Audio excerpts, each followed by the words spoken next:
Morning വൈബ്സിലേക്ക് സ്വാഗതം. Very good morning Beena teacher. ആദ്യം തന്നെ ന്യൂസ് 8ന്റെ വലിയൊരു അഭിനന്ദനം അറിയിക്കുകയാണ്. Good morning. Good morning. Congratulations. അപ്പം നമ്മൾ ഈ തുടക്കത്തിൽ സൂചിപ്പിച്ചതുപോലെ തന്നെ കഴിഞ്ഞ 2 ദിവസമായി ആളുകൾ ഇങ്ങനെ തിരഞ്ഞുകൊണ്ടേയിരിക്കുന്ന ഗൂഗിൾ സെർച്ചിലൊക്കെ ഏറ്റവും കൂടുതൽ വന്നിട്ടുണ്ടാവുന്ന ഒരു പേര് തന്നെ ബീന ആർ ചന്ദ്രൻ. അത് ആരാണ് എന്നുള്ളതാണ്. ടീച്ചറെ, വലിയൊരു അവാർഡ് നേട്ടത്തിന്റെ തിളക്കത്തിലാണ് ഇരിക്കുന്നത്. അതും നമ്മുടെ എല്ലാം ഏറ്റവും പ്രിയങ്കരിയായിട്ടുള്ള ലെജൻഡ് ആയിട്ടുള്ള ഉർവശി മാമിനൊപ്പമാണ് ഈ അവാർഡ് പങ്കിടുന്നത് എന്നുള്ളത് ഇരട്ടി മധുരം കൂടിയാണ്. എങ്ങനെ ഉണ്ടായിരുന്നു ആ ഒരു മൊമെന്റ്? ആ ഒരു അവാർഡ് പ്രഖ്യാപിച്ച ആ ഒരു ബീന ടീച്ചറിനാണ് അവാർഡ് കിട്ടിയത് എന്ന് അറിഞ്ഞ ആ ഒരു മൊമെന്റ് എങ്ങനെ ഉണ്ടായിരുന്നു?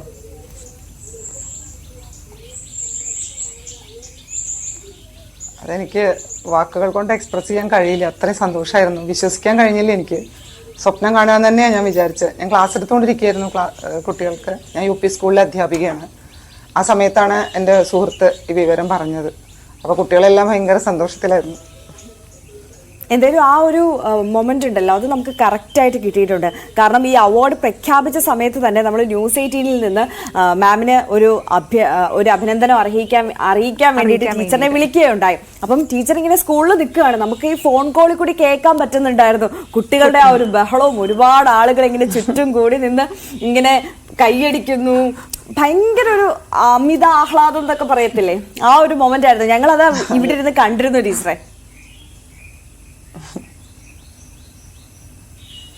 എന്ത് പറഞ്ഞു കുട്ടികളൊക്കെ? എന്ത് പറഞ്ഞു? എനിക്കൊന്ന് ആദ്യം അറിയുന്നത് കുട്ടികളുടെ കൂടെയാണ്. കുട്ടികളുടെ റെസ്പോൺസ് എങ്ങനെയായിരുന്നു ടീച്ചറെ? അവര് ഭയങ്കര സന്തോഷമായിരുന്നു. അവര് ഓടി വന്ന് കെട്ടിപ്പിടിക്കും. പിന്നെ നല്ല സന്തോഷം. അവരെല്ലാവരും ഉറക്കെ നല്ല എന്താ ശബ്ദം ഉറക്കെ ജയ് എന്നൊക്കെ വിളിച്ചിട്ട് യോ കൊടുക്ക ടീച്ചർക്ക് എന്നൊക്കെ പറഞ്ഞിട്ട് എനിക്ക് തോന്നുന്നു ടീച്ചർ ഭയങ്കര സന്തോഷത്തിലായിരുന്നു. കെട്ടിപ്പിടിക്കലും ഉമ്മ തരലും. പിന്നെ കുറെ കഴിഞ്ഞപ്പോ ചോദിച്ചു, ഇനി ടീച്ചർ ഞങ്ങൾക്ക് ക്ലാസ്സിലേക്ക് വരില്ലേ എന്ന് ചോദിച്ചു. എനിക്ക് തോന്നുന്നു അറിയാം, ടീച്ചറിനെ സംബന്ധിച്ചിടത്തോളം ടീച്ചർ ഒരു തിയേറ്റർ ആർട്ടിസ്റ്റ് ആണ്, ടീച്ചറാണ്. അതുപോലെ ഇപ്പൊ എനിക്കൊരു സംശയം ഉള്ളതെന്ന് വെച്ചാൽ ടീച്ചറിന്റെ വരവ് കുറച്ച് വൈകിയോ എന്നാണ്. സിനിമയിലേക്ക് അല്ലെങ്കിൽ നമ്മൾ പ്രേക്ഷകരിലേക്ക് ടീച്ചറിന്റെ വരവ് കുറച്ച് വൈകി പോയോ എന്നാണ്. ടീച്ചറിന് എന്താ തോന്നുന്നു?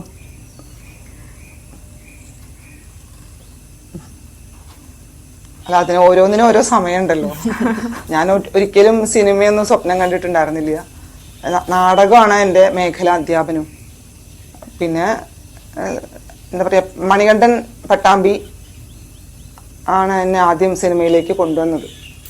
പിന്നെ സുദേവൻ പെരിങ്ങോട്, MG ശശി. അതിനുശേഷമാണ് ഫാസിൽ ഷോർട്ട് ഫിലിമുമായിട്ട് വന്നത്. അതിരപ്പിറ 2 ഷോർട്ട് ഫിലിം ചെയ്തു ഫാസിലിൻ്റെ കൂടെ. പിന്നെ ഈ തടവിലേക്ക് ഫാസിൽ റസാഖിന്റെ തന്നെ തടവിലൂടെയാണ് ടീച്ചർ ഈ ഒരു വലിയ നേട്ടം സ്വന്തമാക്കിയത്. ടീച്ചർ സ്കൂളിൽ പഠിപ്പിക്കുന്ന സബ്ജക്ട് ഏതാണ്? അതെ അതെ, തീർച്ചയായിട്ടും. ഞാൻ മലയാളം ഇംഗ്ലീഷും. ബോട്ടണിയാണ് PG. പക്ഷേ എനിക്ക് ഭാഷയാണ് ഒന്നും കൂടി ഇഷ്ടം. കാരണം തിയേറ്റർ എൻ്റെ കയ്യിലുള്ള കാരണം. അതെ അതെ. അപ്പോൾ ടീച്ചറിൻ്റെ ഒരു തുടക്കം എന്ന് പറയാവുന്നത് എനിക്ക് തോന്നുന്നു, ഞാൻ മറ്റൊരു ഇന്റർവ്യൂവിൽ കണ്ടതാണ്. അതായത് ഈ പാഠപുസ്തകങ്ങൾ ടീച്ചർ ഇങ്ങനെ കുട്ടികൾക്ക് മുമ്പിൽ ഒരു നാടക രൂപേണ അവതരിപ്പിച്ചു കൊടുക്കും. അപ്പം അതിൽ നിന്നാണ് ടീച്ചറിന്റെ ഒരു തുടക്കം എന്നാണോ നമ്മൾ കരുതേണ്ടത്? അങ്ങനെയല്ല, ഞാൻ കുട്ടിക്കാലം മുതലേ ചെയ്യുമായിരുന്നു. കൂട്ടുകാരെയൊക്കെ കൂട്ടിച്ചേർത്ത് ഞാൻ വെറുതെ ഇങ്ങനെ ഓരോ സ്ക്രിപ്റ്റൊക്കെ ഉണ്ടാക്കിയിട്ട് നാടകം കളിക്കുമായിരുന്നു. അതൊന്നും ശരിയാണോ എന്നൊന്നും അറിഞ്ഞിരുന്നില്ല. പക്ഷെ നാടകം കളിക്കാൻ ഭയങ്കര രസമായിരുന്നു എൻ്റെ കൂട്ടുകാർക്കും. പിന്നെയാണ് ഹൈസ്കൂളിലൊക്കെ എത്തുമ്പോഴാണ് എൻ്റെ പ്രിയപ്പെട്ട പാണി മാസ്റ്റർ നാടകം എന്താണെന്നുള്ളൊരു ബോധ്യം എനിക്ക് തന്നത്. പിന്നെ ഗംഗസാറ, ഗീത ടീച്ചർ, അങ്ങനെയുള്ള ഒരുപാട് ഗുരുക്കന്മാരുണ്ട് എനിക്ക് നാടകത്തിൽ. ഇപ്പം ഞാൻ അമേച്ചർ നാടക സംഘത്തിലാണ് നിൽക്കുന്നത്. ശ്രീജാറങ്ങോട്ടുകര നാരായണേട്ടൻ അവരുടെ കലാപാഠശാല എന്ന സംഘത്തിൻ്റെ കൂടെ. എനിക്ക് തോന്നുന്നു ഒരു കൂട്ടം സുഹൃത്തുക്കളുടെയും നിങ്ങൾ ഒരേ നാട്ടുകാരായിട്ടുള്ള ആളുകളുടെ ഒരു ചെറിയ സിനിമ എന്നുള്ള രീതിയിൽ ആലോചിച്ച ഒരു പദ്ധതിയായിരുന്നു ഈ തടവ് എന്നുള്ളത്, അല്ലേ? അതെ അതെ, തീർച്ചയായിട്ടും. എൻ്റെ നാടിൻ്റെ സിനിമയാണ്, ഞങ്ങളുടെ പരുതൂർ പഞ്ചായത്തിൻ്റെ സിനിമയാണ്. ടീച്ചറിനൊപ്പം അഭിനയിച്ചിട്ടുള്ളതും ഈ അണിയറ പ്രവർത്തനത്തിൽ ഉള്ള ആളുകൾ എല്ലാവരും ഒരേ നാട്ടിലുള്ള ആളുകൾ തന്നെയല്ലേ? അതായത് ടീച്ചറിന്റെ കൂടെ വർക്ക് ചെയ്യുന്ന അനിത ടീച്ചറും ഉണ്ടെന്ന് തോന്നുന്നു, അല്ലേ? അതിലൊരു മെയിൻ കഥാപാത്രമായിട്ട്. അനിത ടീച്ചറാണ് എൻ്റെ ഭയങ്കര മോട്ടിവേഷൻ. എപ്പോഴും എന്നെ ഒരുപാട് സപ്പോർട്ട് ചെയ്തുകൊണ്ടിരിക്കും. ഈ സ്ക്രിപ്റ്റ് വായിച്ചപ്പോൾ തന്നെ അനിത ടീച്ചറാണ് വല്ലാതെ എക്സൈറ്റഡ് ആയത്. അത്രയും നല്ല ക്യാരക്ടറാണ്, നീ വിജയിപ്പിക്കണത്, നിനക്ക് കഴിയും എന്ന് പറഞ്ഞിട്ട് സപ്പോർട്ട് തന്നത് അനിത ടീച്ചറാണ്. പിന്നെ സുബ്രഹ്മണ്യൻ ഞങ്ങളുടെ PT ആയിരുന്നു, PT അംഗമായിരുന്നു. ഞങ്ങൾ 3 പേരും കൂടിയിട്ടാണ് സ്കൂളിലെ തിയേറ്റർ മുന്നോട്ട് കൊണ്ടുപോകുന്നത്. ഈ ഗീത എന്ന് പറയുന്ന ക്യാരക്ടറിലേക്കുള്ള ടീച്ചറിന്റെ യാത്ര എങ്ങനെയായിരുന്നു?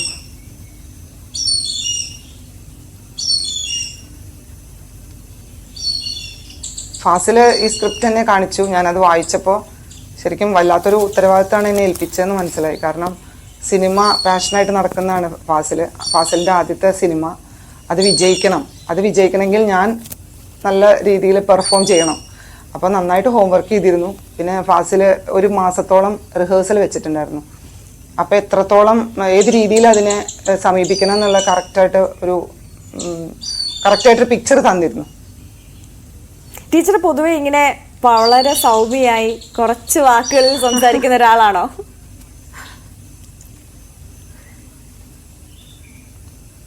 അല്ല, ഞാൻ ഈ അവാർഡ് പ്രഖ്യാപനം വന്നപ്പോ ഞാൻ ഒരുപാട് സംസാരിച്ചു. അപ്പൊ എനിക്ക് തോന്നി അത്ര വേണ്ടെന്ന് ഞാൻ അങ്ങനെ കണ്ടപ്പോഴേ. അങ്ങനെ ചോദ്യത്തിന് മാത്രം അങ്ങനെ പറയാതിരിക്കും, പറയണെങ്കിൽ നമ്മൾ ചോദിക്കുന്നതിന് മാത്രം ലിമിറ്റഡ് ആയിട്ടുള്ള ആൻസേഴ്സ് ചോദ്യം ചോദിക്കും, 2 വാക്കില് ടീച്ചറായിട്ട് ഉത്തരം കൊടുക്കും. നമ്മള് ടീച്ചറിന്റെ വിശേഷങ്ങൾ കേൾക്കാൻ വേണ്ടിയിട്ടാണ് ഇരിക്കുന്നത്. അപ്പൊ ടീച്ചർ ഇങ്ങനെ ഉള്ളു തുറന്ന് വിശാലമായിട്ട് 25 വർഷത്തിലധികമായിട്ട് നാടകത്തിലും അതുപോലെ ഇങ്ങനെ ഈ അഭിനയ രംഗത്ത് സജീവമായിട്ടുള്ള ഒരാളാണ്. പക്ഷെ ടീച്ചറിന്റെ ആ ഒരു വിനയവും അല്ലെങ്കിൽ ആ സംസാരിക്കുന്ന ഒരു രീതിയും കാണുമ്പോഴത്തേക്കും ഇപ്പോഴും നമുക്ക് തൊട്ടടുത്ത് നിന്ന് ഇപ്പൊ നമ്മൾ സംസാരിക്കുന്ന നമ്മുടെ തൊട്ടടുത്ത് നമുക്ക് പരിചയമുള്ള ഒരാള് വളരെ സൗമ്യമായിട്ട് സംസാരിക്കുന്നത് പോലെ അല്ലെ? അതെ അതെ. ഇങ്ങനെ ഒരു എന്താണ് പ്രശസ്തി, അങ്ങനെ ഒരു വലിയൊരു അവാർഡ് ലഭിച്ചതിന്റെ ഒരു വലിയ എനിക്കിഷ്ടം. അങ്ങനെ ഇരിക്കാനാണ് ഇഷ്ടം. സ്കൂളില് എങ്ങനെയായിരുന്നു ബാക്കിയുള്ള അധ്യാപകരുടെയും ഒരിക്കലും പറഞ്ഞോളൂ ടീച്ചർ പറഞ്ഞോളൂ. അത് ഈ തടവ് സിനിമ IFFK കഴിഞ്ഞ ശേഷം എല്ലാവരുടെയും പ്രതികരണങ്ങൾ സോഷ്യൽ മീഡിയയിൽ വന്നുകൊണ്ടിരുന്നിരുന്നു. അപ്പൊ എന്റെ സഹപ്രവർത്തകര് ഇത് പ്രതീക്ഷിച്ചുകൊണ്ടിരിക്കുകയായിരുന്നു. എന്നും പറയും എന്നോട്, എന്തായി, എന്തെങ്കിലും അറിഞ്ഞോ, മറ്റേ ഫെസ്റ്റിവൽ എന്തായി, ഈ ഫെസ്റ്റിവൽ എന്തായി എന്നും ചോദിക്കും. ഇന്നലെ അതേപോലെ തന്നെ രാവിലെ വന്നിട്ട് കുറെ പേര് പറഞ്ഞു ഇന്നലെ അവാർഡ് പ്രഖ്യാപനം. അപ്പൊ ഞാൻ പറഞ്ഞു അതെന്തോ മാറ്റിവെച്ചു തോന്നുന്നുണ്ട് എന്ന് പറഞ്ഞു. അപ്പൊ അവർക്കൊക്കെ അയ്യോ ഞങ്ങൾക്ക് ഒരു ദിവസം അപ്പുറത്തേക്ക് കാത്തിരിക്കാൻ വയ്യ എന്നൊക്കെ പറഞ്ഞു. പിന്നെ കുറച്ച് കഴിഞ്ഞപ്പോഴാണ് ഇത് 12 മണിക്ക് വരും എന്നുള്ളത് അറിഞ്ഞത്. അപ്പൊ ഞാൻ അവരങ്ങനെ പറയുമ്പോഴൊക്കെ എൻ്റെ ഉള്ളിലിങ്ങനെ അയ്യോ അത് കിട്ടുമോ, അപ്പൊ ഒരുപാട് പ്രതീക്ഷിക്കരുതെന്ന് ഞാൻ എന്നെ മനസ്സിലിങ്ങനെ പഠിപ്പിച്ചുകൊണ്ടിരിക്കുകയായിരുന്നു. കാരണം പിന്നെ വല്ലാതെ മോഹിച്ചിട്ട് അത് ഒന്നും ഇല്ലാതിരുന്നാൽ ആ സമയത്ത് എൻ്റെ മനസ്സ് എന്താവും എന്ന് എനിക്കറിയില്ലല്ലോ. പിന്നെ നാടകം ഉണ്ടല്ലോ എൻ്റെ കൂടെ, എന്ത് അംഗീകാരങ്ങൾ കിട്ടിയില്ലെങ്കിലും നാടകം ഞാൻ ഹൃദയത്തോട് ചേർത്ത് നിർത്തുന്നതാണ്. ഇന്നലെ ആ അവാർഡ് പ്രഖ്യാപനത്തിന്റെ അന്ന് ഞാൻ എൻ്റെ ഹൈസ്കൂളിൽ പോയിട്ട് നാടകം കളിച്ചു. അവിടുത്തെ ക്ലബ്ബുകളുടെ ഒരു ലൈബ്രറിയുടെ ഉദ്ഘാടനം. ഒരുപാട് സന്തോഷമായി. കാരണം നാടകമായിരുന്നു. അതെ തീർച്ചയായിട്ടും. അന്ന് 2 മണിക്ക് എനിക്ക് പരിദൂർ ഹയർ സെക്കൻഡറി സ്കൂളിലെ നാടകം കളിക്കാനായിരുന്നു. അപ്പൊ എല്ലാവരും പറഞ്ഞു നീ സ്കൂളിൽ നിന്ന് പോവല്ലേ, ഇവിടെ നിൽക്ക്, നമുക്ക് എല്ലാവർക്കും കൂടെ ഇതൊന്ന് ആഘോഷിക്കണം എന്നൊക്കെ പറഞ്ഞു. അപ്പൊ ഞാൻ പറഞ്ഞു ഞാൻ 1 മാസം മുന്നേ ഏറ്റുപോയതാണ്, അവാർഡ് ഇപ്പോഴല്ലേ പ്രഖ്യാപിച്ചത്, എനിക്ക് അവരോട് വാക്ക് പാലിക്കണം. മാത്രമല്ല എനിക്ക് നാടകം കളിച്ച് എൻ്റെ സന്തോഷം പ്രകടിപ്പിക്കേണ്ടത് ഈ നാടകം കളിച്ചിട്ടായിരിക്കണം. അങ്ങനെയാണ് ഞാൻ അങ്ങോട്ട് പോയത്. എനിക്ക് അങ്ങോട്ട് എത്താൻ പറ്റില്ല, ഫോണുകൾ വന്നിട്ടും ചാനൽ അടുത്ത് വന്നിട്ടും അങ്ങനെ എനിക്ക് അവിടേക്ക് സ്കൂളിലേക്ക് എത്താൻ പറ്റില്ല. അപ്പം എനിക്ക് ടൈം ഭയങ്കര പ്രശ്നമാണ്. കൃത്യസമയമാണ് എൻ്റെ ടൈം മാനേജ്മെന്റ് വളരെയധികം ശ്രദ്ധിക്കുന്ന ആളാണ് ഞാൻ. അപ്പം എനിക്ക് 2 മണിക്ക് അവിടെ എത്തണം എന്നുള്ളൊരു വല്ലാത്തൊരു തിടുക്കായിരുന്നു. അപ്പം ഇങ്ങനെ കോളുകൾ വരിക. അപ്പോൾ കുറേ കോള് ഞാൻ അറ്റൻഡ് ചെയ്തില്ല. പക്ഷെ അവിടെ ചെന്നപ്പോഴേക്കും മീഡിയാസൊക്കെ അവിടെ വന്നിട്ടുണ്ടായിരുന്നു. നല്ല തമാശയൊക്കെ ആയിരുന്നു. കാരണം എൻ്റെ മ്യൂസിക്, എനിക്ക് എൻ്റർ ചെയ്യാനുള്ള മ്യൂസിക് ഇങ്ങനെ പ്ലേ ചെയ്യുക. ആ സമയത്ത് മീഡിയാസ് ഒരു ബൈറ്റ് തരൂ എന്ന് പറഞ്ഞിട്ട്. അപ്പം ഞാൻ പറഞ്ഞു എനിക്ക് എൻ്റർ ചെയ്യാനുള്ള സമയമായി. അപ്പോൾ ടീച്ചർ 1 മിനിറ്റ് ഇങ്ങനെ പറഞ്ഞുകൊണ്ടിരിക്കുക. അവസാനം ഞാൻ പറഞ്ഞു മ്യൂസിക് കട്ട് ചെയ്തോളൂ എന്ന് പറഞ്ഞിട്ട് ഞാൻ അവർക്ക് ഇൻ്റർവ്യൂ കൊടുക്കുകയാണ് ചെയ്തത്.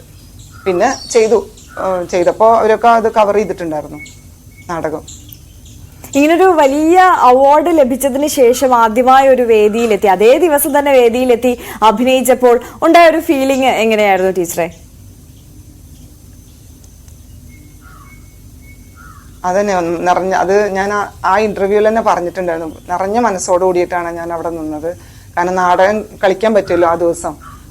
എൻ്റെ പ്രിയപ്പെട്ട പാണിമാഷ് സാന്നിധ്യം ഞാൻ ആ സ്കൂളിൽ അറിഞ്ഞു. മാഷ് ഇപ്പം ഇല്ല. ഞാൻ ഒരുപാട് സങ്കടപ്പെടുന്നുണ്ട്. ഇപ്പോഴും എനിക്ക് മാഷിയെ കുറിച്ച് ആലോചിക്കുമ്പോൾ സങ്കടമാണ്, ഉള്ളു വിങ്ങും. മാഷയുടെ ഭാര്യ ലീല ടീച്ചർ എപ്പോഴും എന്നോട് പറയും, മോളെ നീ ഉയരങ്ങളിൽ എത്തും എന്ന് പറയും. അപ്പോൾ ടീച്ചറെ എന്തായാലും അനുഗ്രഹം എനിക്ക് എപ്പോഴും ഉണ്ടാവട്ടെ എന്ന് ഞാൻ ടീച്ചറോട് എപ്പോഴും പറയാറുണ്ട്. അങ്ങനെ ഒരുപാട് പേരുണ്ട് എൻ്റെ കൂടെ. എൻ്റെ നാട്ടുകാർ മുഴുവൻ, എൻ്റെ പരുതൂർ നാടിൻ്റെ ഒരു പ്രൊഡക്റ്റാണ് ഞാൻ. എൻ്റെ നാട്ടിൽ അങ്ങനെ ഒരു കലാസംസ്കാരം ഉണ്ടായിരുന്നു. ആ എനിക്ക് കിട്ടിയ കലകളൊക്കെ എൻ്റെ കുട്ടികൾക്കും അതൊന്ന് അനുഭവിപ്പിക്കണം.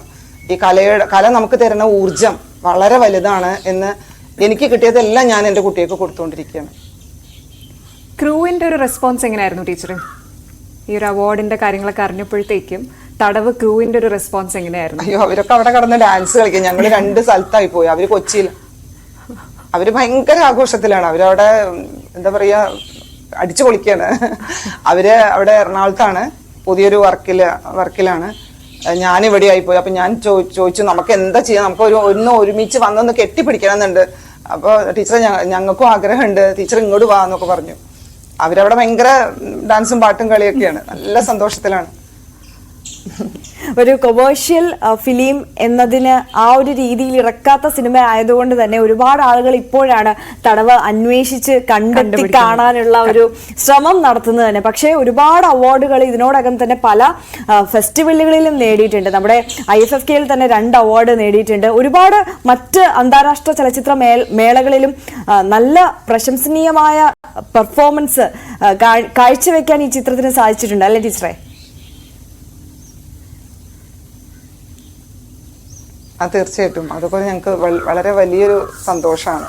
കാരണം ഫാസിൽ എപ്പോഴും സിനിമയിലൂടെ ഉയരണം എന്ന് ആഗ്രഹിക്കുന്ന ആളാണ്. അപ്പോൾ ഈ സിനിമ എന്തായാലും ഫാസിലിനൊരു വഴിത്തിരിവാവണം എന്ന് ഞാൻ എന്നും ആഗ്രഹിക്കാറുണ്ട്. ഫാസിൽ അത്ര നന്മയുള്ളൊരു കുട്ടിയാണ്. അവരുടെ ക്രൂ എല്ലാ കുട്ടികളും വളരെ കംഫർട്ടബിൾ ആയിട്ട് അവരുടെ കൂടെ വർക്ക് ചെയ്യാം. എനിക്ക് നാടകം പോലെ തന്നെയാണ് തോന്നിയത്. ഈ സിനിമ ചെയ്തപ്പോൾ ഒരു വേറിട്ട് നിന്ന പോലെ തോന്നിയതേ ഇല്ല. നിങ്ങൾ ഈ കൂട്ടായ്മ എത്ര കാലമായിട്ട് ഇങ്ങനെ ഒരുമിച്ച് ഷോർട്ട് ഫിലിംസും നാടകവും ഒക്കെ ചെയ്യുന്നുണ്ട്?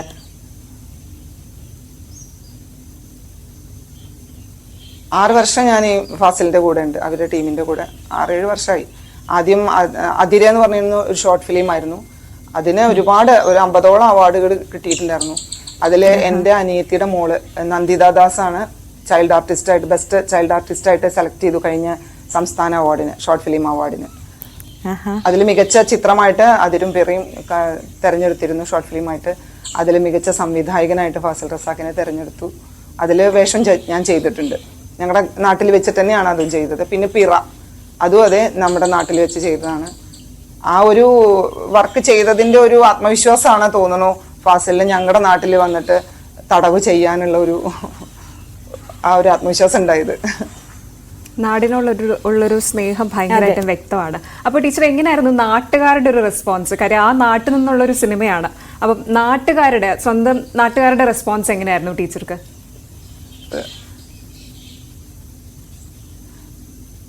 അത് ഞാൻ നാടകം കഴിഞ്ഞ ഉടനെ മീഡിയാസ് എന്നെ ഇങ്ങനെ വിളിച്ച് ഓരോന്ന് ചോദിച്ചുകൊണ്ടിരിക്കുകയാണ്. അപ്പം ഞാൻ പറഞ്ഞു നമുക്ക് എല്ലാവർക്കും കൂടെ എൻ്റെ സ്കൂളിലേക്ക് പോവാം, അവിടെ എൻ്റെ നാട്ടുകാരൊക്കെ കൂടി വന്നിട്ടുണ്ട്, അപ്പോൾ നമുക്ക് അങ്ങോട്ട് പോവാം, എൻ്റെ സ്കൂളിലല്ലേ നിൽക്കേണ്ടത്, എൻ്റെ സ്കൂളിന് സഹപ്രവർത്തകർ എൻ്റെ കൂടെ ഉണ്ടാവണം എന്ന് പറഞ്ഞു ഞാൻ മീഡിയാസിനോട്. അങ്ങനെ പെട്ടെന്ന് പറഞ്ഞിട്ട് പോരുകയാണ് ചെയ്തത്.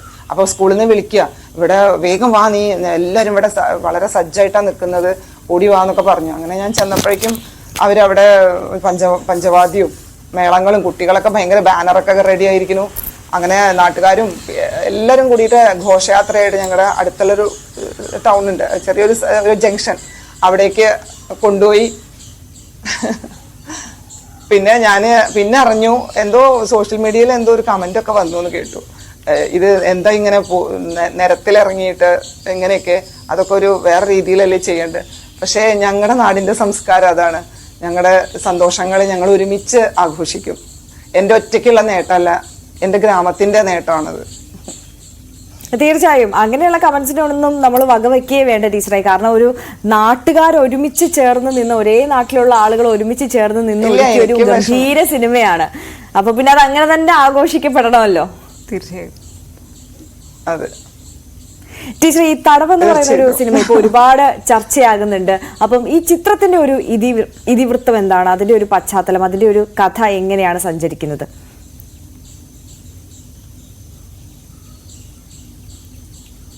അത് ഒരുപാട് മാനസിക സമ്മർദ്ദങ്ങളുള്ള ഒരു സ്ത്രീ, 2 ഭർത്താക്കന്മാരുണ്ടെങ്കിലും ഒറ്റയ്ക്കാണ്, 2 മക്കളും ഉണ്ട്.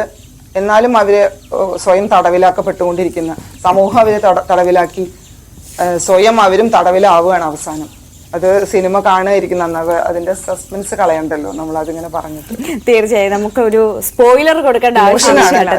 ഒരു പ്രത്യേക ക്യാരക്ടറാണ്.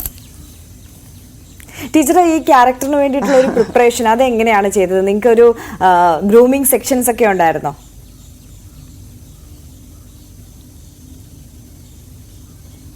ഉണ്ടായിരുന്നു. ഞാൻ പറഞ്ഞില്ലേ, ഒരു മാസം ഞങ്ങൾക്ക് ഒരു റിഹേഴ്സൽ തന്നിരുന്നു. എന്റെ ഈ ഒരു ഗീത എന്നുള്ള ക്യാരക്ടറിന്റെ ഒരു മൈന്യൂട്ടൊരു അംശം എന്റെ ഉള്ളിലുണ്ട്. എനിക്ക് തോന്നുന്നു ഫാസിൽ അത് കണ്ടിട്ടാണോ ഇങ്ങനെ ഒരു സ്റ്റോറി എഴുതിയെന്ന് പോലും ഞാൻ ഇടയ്ക്ക് ഇങ്ങനെ സംശയിക്കാറുണ്ട്. കാരണം ഞാൻ എന്താണോ സന്ദർഭത്തിനനുസരിച്ച് ഇങ്ങനെ എന്റെ ഇമോഷൻ മാറിക്കൊണ്ടിരിക്കും. സന്തോഷമാണെങ്കിൽ ഞാൻ ഭയങ്കരമായിട്ട് സന്തോഷിക്കും, സങ്കടം വന്നാൽ പെട്ടെന്ന് സങ്കടമാവും. അങ്ങനെ ഞാനും ആ ഒരു രീതിയിൽ ഇമോഷണലാണ്. അത് കണ്ടിട്ടാണോ എന്ന് തോന്നും. ഈ ക്യാരക്ടർ കുറച്ചും കൂടി എന്നേക്കാൾ ഒരുപാട് ഒരു 10 മടങ്ങ് എന്താ പറയാ, അത്ര ഇമോഷണലാണ് ആ ക്യാരക്ടർ, ഗീത എന്നുള്ള ക്യാരക്ടർ. ഈ മാനസിക സംഘർഷം ഒരുപാട് അനുഭവിക്കുന്ന ഒരു ക്യാരക്ടറാണ് ഈ ഗീത എന്ന് പറയുന്നത്. അപ്പോൾ നമ്മൾ ഒരുപാട് സ്ത്രീകളെ, പ്രത്യേകിച്ച് സ്ത്രീകളെ നിരീക്ഷിച്ചാൽ മാത്രമായിരിക്കും, അല്ലെങ്കിൽ നമുക്ക് ഒന്നുകിൽ അങ്ങനെ അനുഭവം ഉണ്ടാവണം, അല്ലെങ്കിൽ നിരീക്ഷണം അത്രത്തോളം വേണം ഈ ഒരു ഗീതയിലേക്ക് ഇറങ്ങി വരണം. അപ്പം ടീച്ചറിന് അതിനുള്ള ആ ഒരു ഒരുക്കം എങ്ങനെയായിരുന്നു? മൊത്തത്തിൽ ആ ഒരു മാനസിക സംഘർഷം, അല്ലെങ്കിൽ ആ ഒരു ഒറ്റപ്പെടൽ അനുഭവിക്കുന്ന ആ ഒരു കറക്റ്റ് ഫീല് കൊണ്ടുവരാൻ ടീച്ചർ എടുത്ത പ്രിപ്പറേഷൻസാ?